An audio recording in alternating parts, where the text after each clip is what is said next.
selamat datang.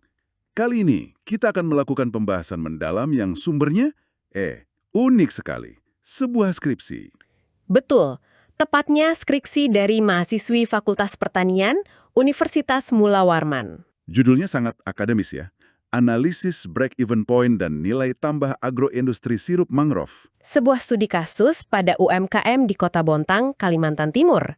Kedengarannya mungkin agak kering ya, tapi data di dalamnya ini benar-benar harta karun. Benar sekali. Dan misi kita untuk Anda adalah membedah harta karun ini. Kita mau lihat gimana buah mangrove yang mungkin sering kita lihat tergeletak gitu aja di pesisir, ternyata bisa jadi mesin uang yang tangguh. Kita akan telusuri perjalanannya. Dari hutan bakau di Bontang sampai ke laporan laba rugi sebuah usaha rumahan. Ini bukan cuma cerita tentang sirup, tapi sebuah potret utuh tentang bagaimana agroindustri skala kecil itu bekerja. Dan untungnya, skripsi ini ngasih kita dua alat bedah yang tajam banget. Oke, alat bedah? Yang pertama itu break-even point atau BEP.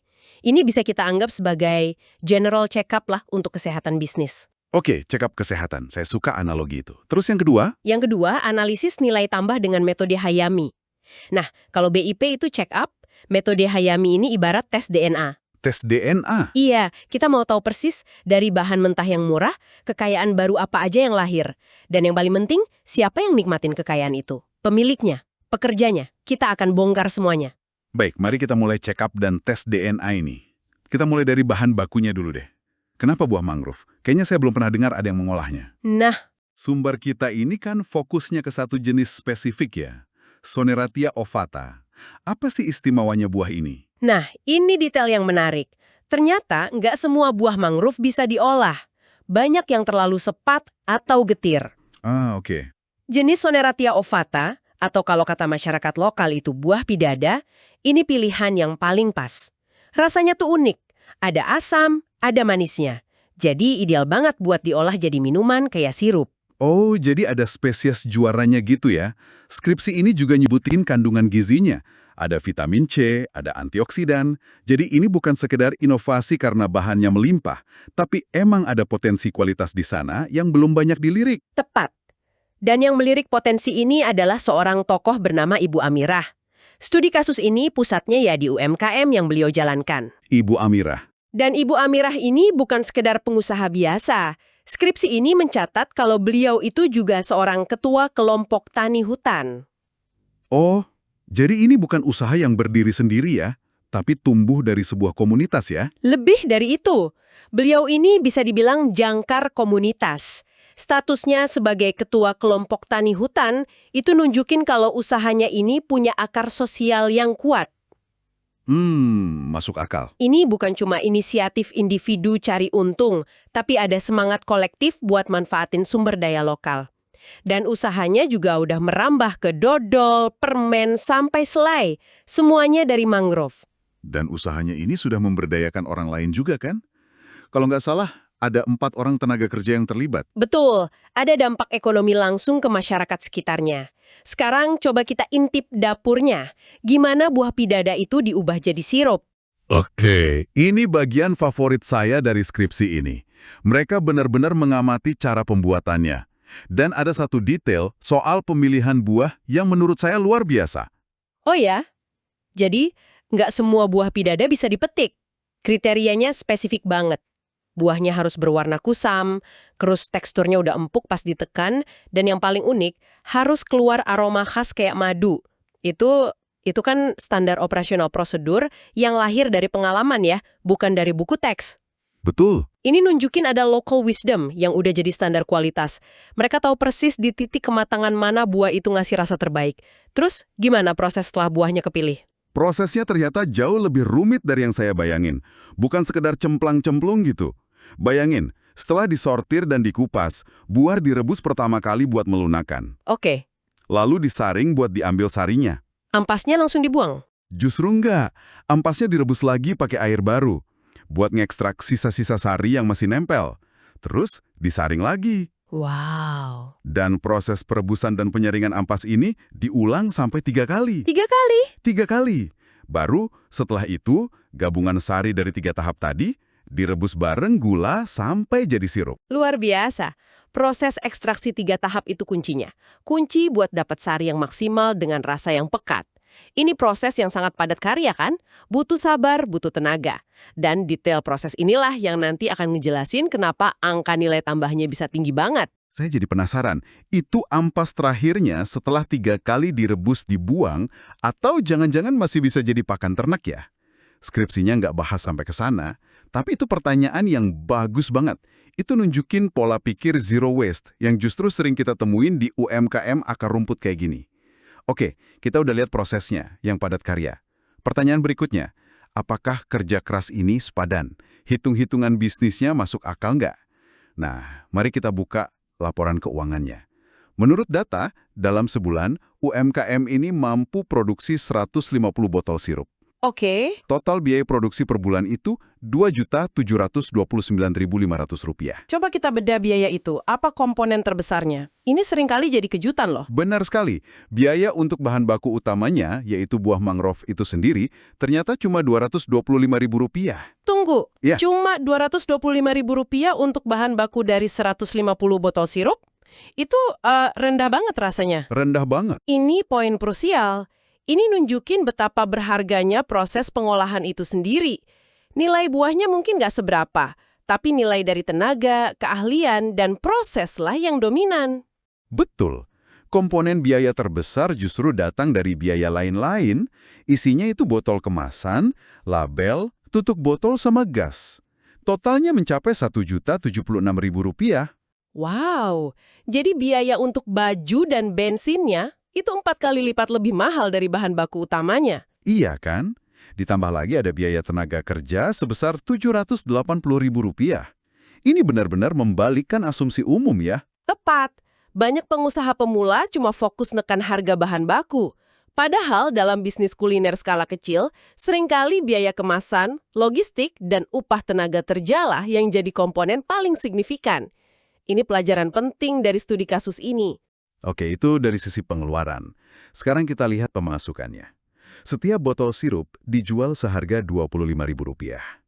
Kalau dikalikan 150 botol per bulan, total penerimaan kotornya Rp3.750.000. Jadi, kalau kita kurangi penerimaan itu dengan total biaya tadi, Kita dapat laba bersih sebesar Rp1.020.500 per bulan. 1 juta lebih. Angka yang menurut saya sangat solid untuk sebuah usaha skala rumahan yang dikerjakan bareng 4 orang. Itu laba yang sehat, nggak diragukan lagi. Tapi bagi seorang pengusaha atau investor, atau bahkan kita yang menganalisis, pertanyaan selanjutnya bukan cuma apakah untung. Oh, pertanyaan yang lebih penting adalah, seberapa rapuh keuntungan ini? Kalau bulan depan penjualan turun 20%, apa bisnis ini langsung rugi? Disinilah general check-up yang kita sebut analisis break-even point atau BEP itu berperan. Ini dia, BEP atau titik impas. Titik di mana usaha nggak untung, tapi juga nggak rugi. Titik nol gitu ya. Betul. Skripsi ini menghitungnya dari beberapa sisi. Dan hasilnya, terus terang, bikin saya melongo. Mari kita lihat yang pertama, BEP dari sisi unit produksi. Pertanyaannya, dari 150 botol yang diproduksi, berapa botol yang harus laku terjual supaya semua biaya bulanan tertutup? Jawabannya, hanya 7 botol. Saya ulangi ya, 7 botol. Coba kita resapi angka itu. Dalam sebulan, mereka cuma perlu jual 7 botol untuk balik modal. Luar biasa. Sisanya, penjualan botol ke-8 sampai botol ke-150, itu semua adalah murni area keuntungan. Ini menunjukkan margin keamanan yang gede banget. Ini gila sebetulnya. Artinya, kalaupun amit-amit ada krisis ekonomi, atau daya beli lesu, dan penjualan mereka anjlok 95% dari 150 botol jadi cuma laku 7 botol sebulan, dapur mereka tuh masih ngebul. Masih aman. Mereka nggak rugi. Seberapa banyak bisnis di luar sana yang bisa bilang begitu? Ini bukan sekedar bisnis yang kuat, ini bisnis yang anti rapuh. Istilah anti rapuh itu tepat banget, fondasi bisnisnya kokoh. Lalu ada perhitungan kedua, BEP harga. Oke, ini jawab pertanyaan, dengan asumsi 150 botol laku semua, berapa harga jual minimum per botol agar nggak rugi? Hasilnya adalah Rp18.197. Padahal harga jual mereka Rp25.000. Artinya, ada bantal pengaman hampir Rp7.000 di setiap botol. Ini ngasih mereka fleksibilitas yang luar biasa. Kalau suatu saat mau ikut bazar dan harus kasih harga promo, mereka tahu persis batas amannya di mana. Dan ini memunculkan pertanyaan yang lebih dalam. Jika bisnisnya seaman dan setangguh ini, berarti ada sihir yang terjadi dalam proses produksinya. Ada penciptaan nilai yang sangat besar. Dari buah yang harganya cuma 15.000 per kilo, bisa jadi produk yang begitu menguntungkan. Di mana tepatnya mesin pencipta nilai itu bekerja. Nah, Untuk itulah kita perlu melakukan tes DNA dengan metode Hayami. ini dia. Analisis nilai tambah. Kalau BEP tadi ibarat check up kesehatan bisnis, analisis nilai tambah ini, seperti Anda bilang, ibarat tes DNA. Kita mau tahu persis dari buah seharga Rp15.000, kekayaan baru apa saja yang lahir. Dan siapa yang menikmatinya? Betul, dan siapa yang menikmatinya? Dan hasilnya sangat signifikan. Penelitian ini ngitung bahwa dari setiap kilogram buah mangrove senilai Rp15.000 yang diolah, proses produksi padat karya yang tadi kita bahas, itu mampu menciptakan nilai tambah lebih dari Rp120.000. Wow, itu peningkatan nilai lebih dari 8 kali lipat. Dari buah yang mungkin tadinya cuma jatuh dan membusuk di hutan, jadi produk dengan nilai ekonomi yang tinggi banget. Angka absolutnya sudah impresif. Tapi metode Hayami juga ngasih kita sebuah rasio. Rasio nilai tambah usaha ini mencapai 48,01%. 48%. Mungkin angka ini terdengar abstrak, tapi dalam kriteria metode Hayami, rasio di atas 40% itu sudah dikategorikan tinggi. Apa artinya tinggi dalam konteks ini secara praktis? Artinya, proses transformasi dari buah jadi sirup ini sangat efisien dan efektif secara ekonomi.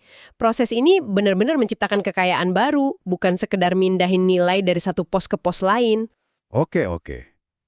Dan tes DNA ini juga menunjukin ke siapa aja kekayaan baru itu didistribusikan.